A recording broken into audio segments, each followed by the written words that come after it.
Hello student. देखिए हम लोग जो है कि ट्रांसमिशन सिस्टम पढ़ रहे थे। Transmission system, layout of transmission system मैंने पढ़ा दिया था, जो कि इसमें आप लोगों का जो दिया हुआ है इसमें यूनिट्स के रूप में बांट दिया, और मैंने यहाँ पर जो है चैप्टर वाइज दिखा दिया है। तो आप इस टॉपिक पर ध्यान दीजिएगा। ये performance of short transmission line, यानी लघु संचर लाइनों का निष्पादन, ये देखिए है। ये आपका अभी फर्स्ट यूनिट का ही है ये टॉपिक। तो हम देखेंगे performance of short transmission line. तो देखिए बच्चों, यहाँ से आप लोगों को दिखाई दे रहा होगा कि लंबाई की दृष्टि से अगर देखा जाए तो जो ट्रांसमिशन लाइन होती हैं उनको तीन प्रकार की होती हैं। कौन कौन सी होती है बच्चा? एक short transmission line, medium transmission line और लॉन्ग ट्रांसमिशन लाइन। यानी कि short transmission line, medium transmission line और लॉन्ग ट्रांसमिशन लाइन। अब देखिए हमें देखेंगे इसको बारी बारी से। तो सबसे पहले हम देखेंगे शॉर्ट ट्रांसमिशन लाइन के बारे में। तो यहाँ पर देखिए शॉर्ट ट्रांसमिशन लाइन के बारे में मैंने यहाँ दिखा रखा, आपको लिख रखा है। इन लाइनों की जो लंबाई होती है 80 किलोमीटर तक होती है। जो शॉर्ट ट्रांसमिशन लाइन होती है ये 80 किलोमीटर तक जो है कि हम इसको ले जा सकते हैं। उसके बाद देखिए इन लाइनों की प्राचल वोल्टता 20 kV होती है। इसमें जो प्राचल वोल्टता होती है वो 20 kV यानी 20,000 वोल्टेज होती है। इनकी कार्य कुशलता दो प्राचलों पर निर्भर करती है। अभी हम आपको प्राचल के बारे में बताएंगे। जो हमारे तीन प्राचल है RLC है, तो यहाँ पर जो 20,000 kV तक की लाइन ले जाते हैं उसमें सिर्फ R और L यानी रजिस्टेंस और इंडक्टेंस। नेक्स्ट देखिए नंबर 4, शॉर्ट लेंथ तथा शॉर्ट वोल्टेज के कारण इनमें धारिता नगण्य होती है।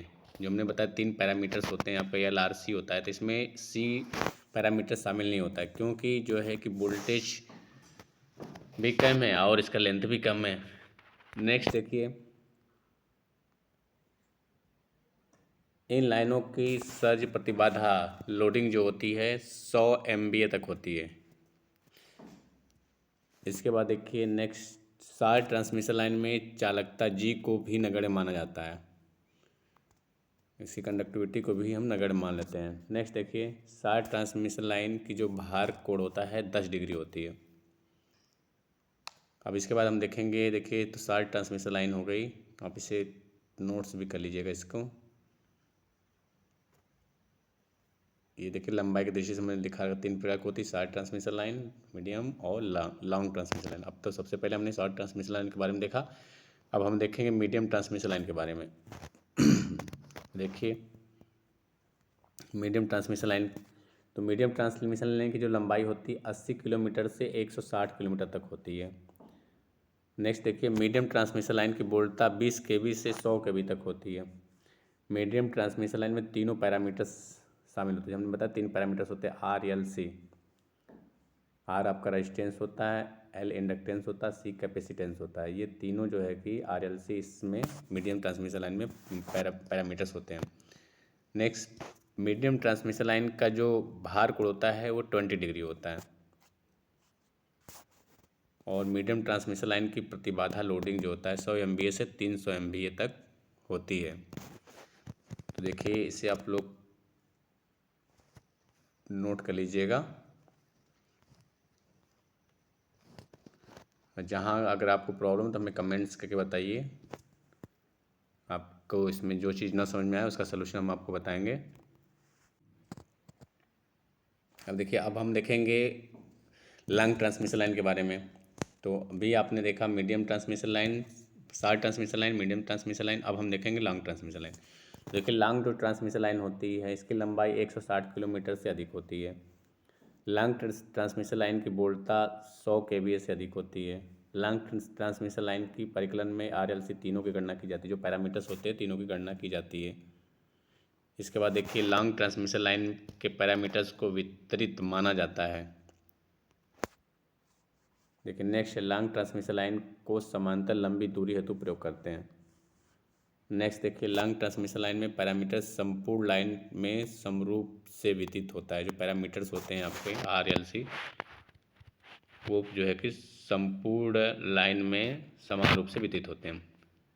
देखिए ये इसके बाद है इसमें regulation of efficiency of a transmission line, यानी regulation of efficiency of a transmission line, यानी ट्रांसमिशन लाइन की जो एफिशिएंसी होती है, तो इसमें हम सबसे पहले देखेंगे उसका वोल्टेज रेगुलेशन। देखिए यहाँ पर इसका है वोल्टेज रेगुलेशन।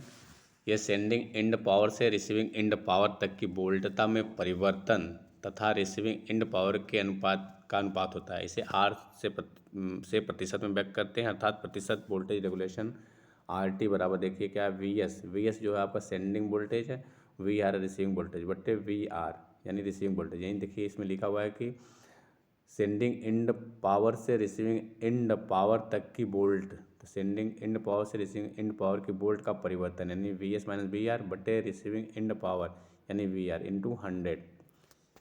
अब देखो ये V S minus V R जो होता है ये वोल्टेज ड्रॉप होता है, तो मैंने उसको यहाँ करके दिखा रखा है कि वोल्टेज ड्रॉप बटे वी आर इंटू 100। देखिए मैंने यहाँ लिख भी रखा है जहाँ पर वी एस क्या होता है, V S sending end voltage है of transmission line, V R receiving end voltage of transmission line, V S minus V R जो है वोल्टेज ड्रॉप है। इसका भी आप लोग PDF बना लीजिएगा। ये है लॉन्ग ट्रांसमिशन। अभी हमने देखा short transmission line, medium transmission line और ये लॉन्ग ट्रांसमिशन लाइन।